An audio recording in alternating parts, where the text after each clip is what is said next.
Olá, você que nos acompanha pela TVA e a partir de agora também pela Rádio AL em mais uma edição do programa Fala Deputado, recebendo aqui parlamentares catarinenses que vêm conversar mais diretamente com a população do Estado sobre as demandas trazidas para a Assembleia Legislativa e as principais discussões que vêm sendo encampadas aqui no Legislativo catarinense. No programa de hoje eu recebo a visita da deputada Luciane Carminati, do PT, ela que é vice-presidente da Comissão de Educação aqui na Assembleia, está com um grande desafio: ajudar na discussão do Plano Estadual de Educação que tramita aqui na casa. Tudo bem, deputada? Tudo bem. Prazer tê-la aqui conosco. Prazer é meu. Deputada, o Plano Estadual de Educação, para que o nosso telespectador possa se inteirar, chegou à Assembleia Legislativa em junho deste ano. E já era um prazo exíguo, até porque o Plano Nacional previa que as assembleias pudessem ter um pouco mais de tempo para discutir esse material, essa proposta.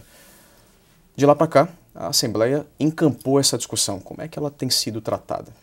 Então, primeiro, o Plano Estadual de Educação ele deu entrada dia 16 de junho e, no entanto, o Plano Nacional previa que até 24 de junho os municípios e estados deveriam ter os seus planos elaborados. Não significa obrigatoriamente aprovados, né? Nós fizemos esse trabalho todo, mas já de antemão questionamos que ele ficou um ano na Secretaria de Estado da Educação e na Casa Civil e somente quase nos últimos dias da sua elaboração e diria da aprovação também é que ele vem para a Assembleia Legislativa e o governo tem utilizado o debate de que precisa aprová-lo logo, porque senão compromete os investimentos do Ministério da Educação. Nós entendemos que não haverá nenhuma sanção ou punição, até porque a própria lei fala em elaboração e não em aprovação. Mas mesmo assim, esta casa ela tem legitimidade para decidir o seu trâmite e nós decidimos então, num primeiro momento, 18 audiências no estado inteiro, audiências públicas para apresentar o plano e também para aprofundar cada uma das metas. Depois acabou, por uma necessidade de tempo, de estrutura, enfim, se reduziu para 8 apenas audiências, não mais debates no sentido de seminários, somente audiências públicas. Nós realizamos as 8 audiências públicas, contemplando as macro-regiões, e agora, então, estamos colhendo, né, essas sugestões, né, depois desta ouvidoria à sociedade. Estamos colhendo, então, as sugestões e incorporando as críticas e as sugestões ao debate do plano que deve sair da Comissão de Finanças, qual se encontra agora, vai para a Comissão de Mérito e o presidente da Comissão de Educação tem anunciado que ainda no mês de setembro nós deveremos ter aprovado em plenário. Como é que foram essas audiências públicas, deputada? Deu para colher o sentimento da população? Olha, teve situações bastante diferenciadas. Nós tivemos regiões em que, de fato, a população pôde participar mais, casa cheia, né? Cito o caso de Chapecó. Nós tivemos dificuldade até com o espaço físico, mais de 300 pessoas participaram. Outras menores, né? Porque o ambiente também era menor, ou também porque nós não conseguimos a liberação dos professores de sala de aula. Isso prejudica muito, porque quem está lá no dia a dia fazendo a educação, efetivamente não pôde conhecer e participar. E é quem sabe das demandas. E quem sabe concretamente, né? Eu sempre falo que você tem que envolver o professor para também motivá-lo, para também decidir, porque ele sabe a realidade da dificuldade da educação. Então, mas mesmo assim, dado a todas essas situações, nós fizemos as 8 audiências e propostas interessantes apareceram. Quero destacar aqui a proposta dos alunos do ensino médio, questionando por que nós não trabalhamos no plano com uma das estratégias para garantia da presença dos alunos no ensino médio integral, o ensino médio inovador, que é o termo que o governo do estado utiliza. Não tem bolsa de estudo para esses alunos, porque muitos alunos são alunos trabalhadores. Então, se eles têm que largar o trabalho para ficar só na escola em tempo integral... ficam sem a fonte de renda. Exato. Então, tem tido muita evasão no ensino médio. Eu achei uma proposta muito interessante.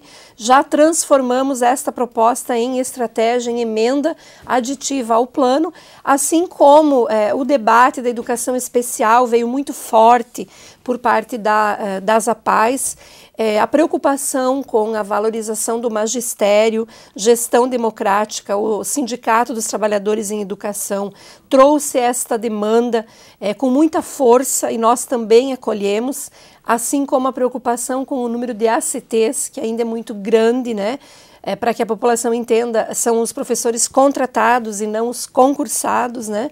Enfim, traduzimos todas essas sugestões em emendas ao Plano Estadual de Educação.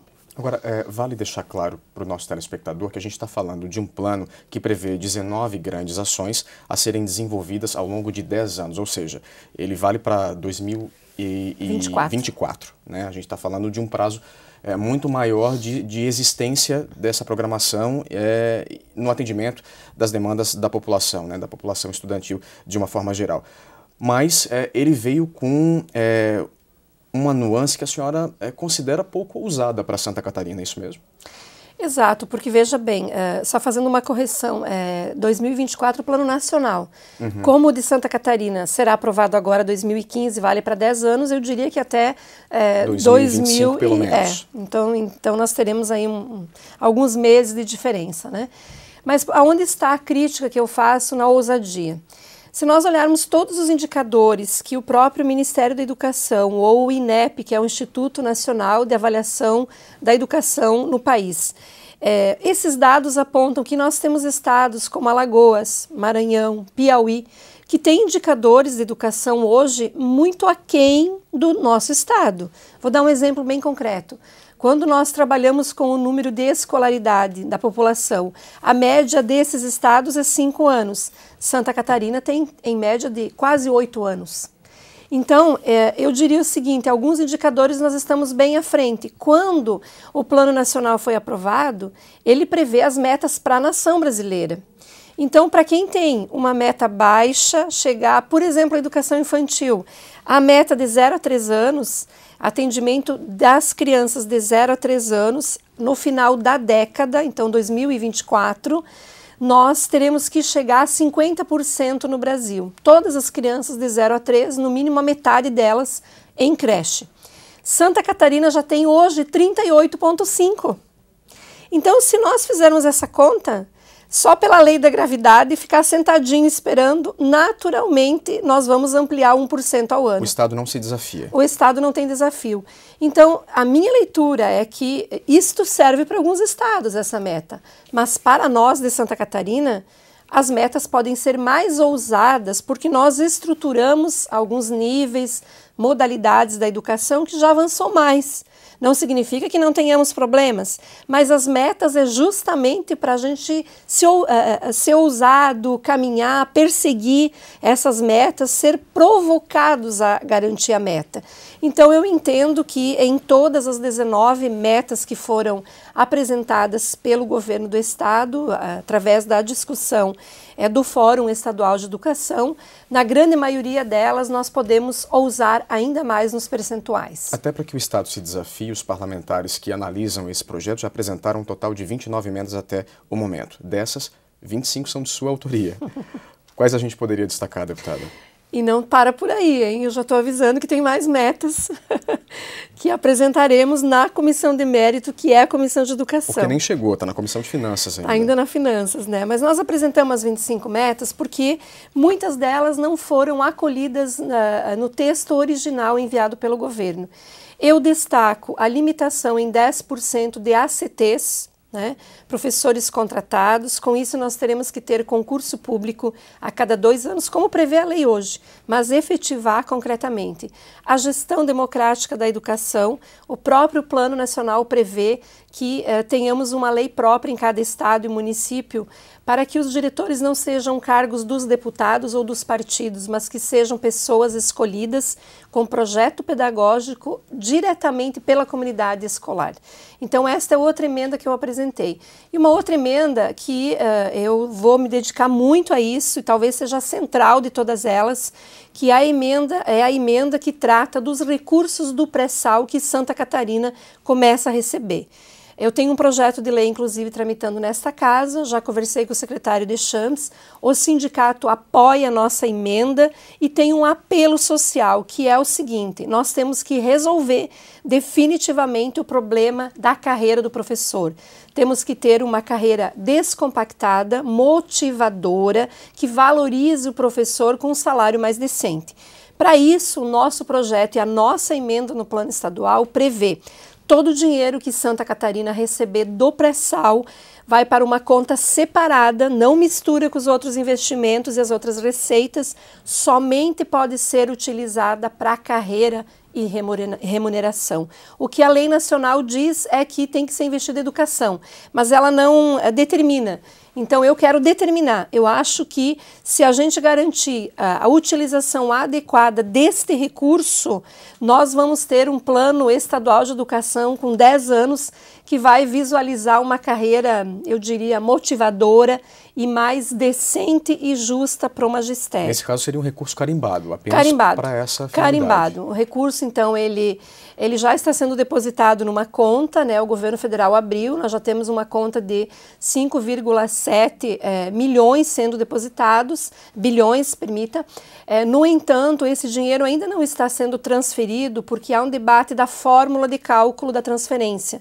Se é via FPE, FPM, enfim, o mesmo cálculo, né, número de habitantes, se utiliza o critério da educação em situação de alguns municípios com menor escolaridade ou IDH mais baixo, enfim, está em discussão, mas o dinheiro está reservado, começa a entrar e eu não gostaria que esse recurso fosse utilizado, como já foi no passado, outras receitas da educação para compra de jogos que depois ficam encaixotados, para mudança de sistema de informática que não havia tanta necessidade, ou enfim, um capricho de um secretário. Nós precisamos efetivamente, independente do governo, do partido que vier, porque são 10 anos, né? A gente não sabe quem vai governar, mas nós temos que carimbar esse recurso do pré-sal.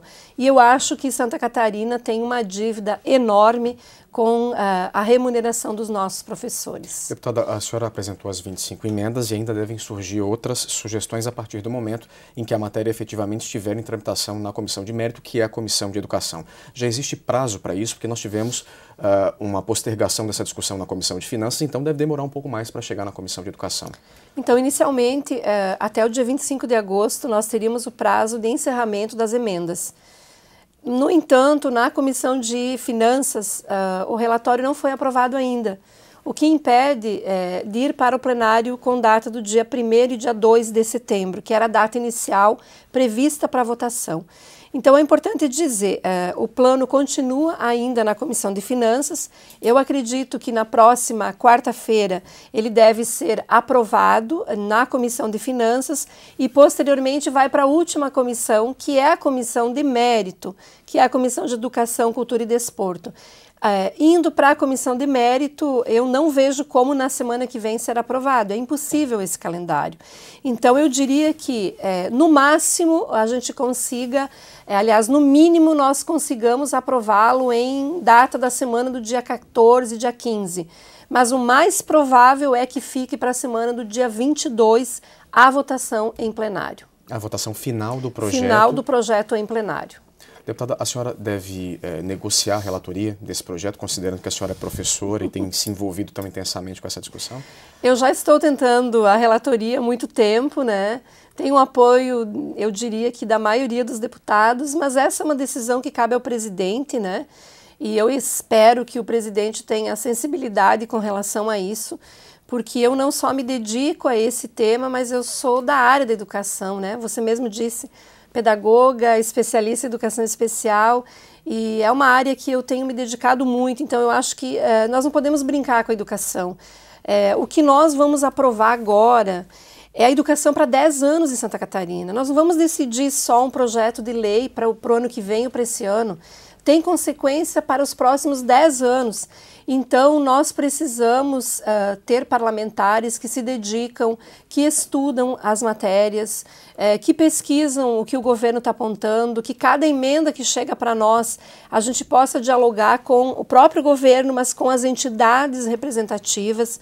Então, eu estou me dedicando muito a isso. Espero que a relatoria da Comissão de Educação venha, mas em último caso, né, se não vier, pode ter certeza que no plenário os deputados vão ter que trabalhar muito para convencer a gente das emendas que a gente apresentou ao contrário, né?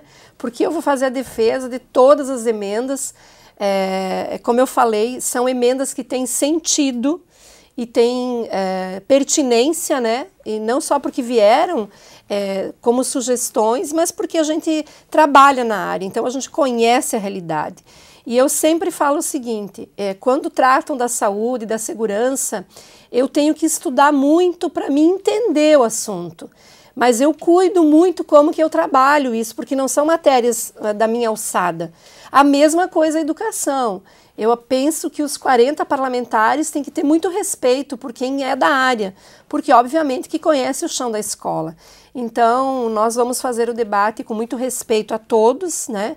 Todos foram eleitos e têm o seu voto garantido aqui, mas eu vou me dedicar muito à aprovação de um plano da altura que Santa Catarina merece. Acho que a gente pode usar muito mais, avançar na inclusão, reduzir ou acabar com o analfabetismo, né? Temos um grande desafio que é a educação profissionalizante, a educação de jovens e adultos também, que está muito tímida no nosso plano, e também garantir as diversidades presentes na nossa sociedade, seja a educação quilombola, indígena, né? A educação voltada então às minorias, aos direitos humanos. Eu acho que um plano de educação tem que humanizar a educação, né? Tem que colocar essa educação em evidência, mas também fazer o papel da escola, que é a escola acolher a todos com democracia, respeito e igualdade. É um grande desafio, a gente vai estar acompanhando esse debate bem de perto, com certeza. Que bom. Deputado, mais uma vez, muito obrigado pela sua presença aqui, viu? Eu é que agradeço a oportunidade. A você aí de casa, muito obrigado pela companhia e não esqueça, para rever este e outros programas, basta acessar o site da TV da Assembleia Legislativa. Por hoje é só, até a próxima.